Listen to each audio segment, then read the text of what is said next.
back to my new vlog guys ಇವತ್ತು ನಾನು ಇಲ್ಲೇ ಹೊರಗೆ ಬಂದಿದ್ವಿ ಮ್ಯಾಚ್ ಊಟಕ್ಕೆ ಬಂದಿದ್ವಿ ನಮ್ಮ ದೋಸ್ತ ಒಬ್ಬ RX ಊಟದಾಗ ಹೆಂಗೆ ಹಚ್ಚಾಕ ಏನೈತಿ ಗಾಡಿ ಅದ ತೋರಿಸ್ತೀನಿ ನೋಡಿ ಹಿಂಗೆ ಮಾಡ್ಬೇಕು ಅಲ್ಲಿ ಕಾಣ್ತೈತೆ ನೋಡ್ರಿ ಗಾಡಿ ತೋರಿಸ್ಲಿ ಅಲ್ಲಿ ನೋಡಿ ಗಾಡಿ ಹೆಂಗೆ ಹಚ್ಚ ನೋಡ್ರಿ ಮ್ಯಾಕ ಇಲ್ಲದ ನೋಡ್ರಿ ಹಾಡಿ ಬಿಟ್ಟು ಇವಾಗ ಅಲ್ಲಿ ನೋಡ್ರಿ ಮ್ಯಾಗ ಗುಡ್ದಾಗ ಹೆಂಗೆ ಹಚ್ಚ ಹೋಗ್ಬರಲ್ಲಿ ತೋರಿಸ್ತೀನಿ ಇನ್ನ ಹೆಂಗೆ ಆಫ್ ರೋಡಿಂಗ್ ಮಾಡ್ಸಂತ ತೋರಿಸ್ತಾರೆ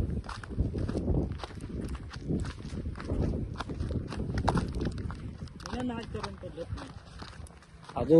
ಎಕ್ಸ್ಪಲ್ಸ್ ಗಿಲ್ಪಲ್ಸ್ ಅಲ್ರಿ ಇದು RX 100 RX 135 ಅಲ್ಲ ಅದು RX 135 ಇಲ್ಲಿ ನೋಡ್ರಿ ದಾರಿ ಹೆಂಗೈತಿ ಇದನ್ನ ತೊಗೊಂಬಂದು ಇಲ್ಲಿ ಹಚ್ಚಾನ ಇದು ಇಲ್ಲಿ ನೋಡ್ರಿ ಇಲ್ಲಿ ಏನು ಹೆಂಗೆ ಜಿಗದೈತೆ RX ಇದೆ ನೋಡ್ರಿ ಹೆಂಗೆ ಹಚ್ಚಾರ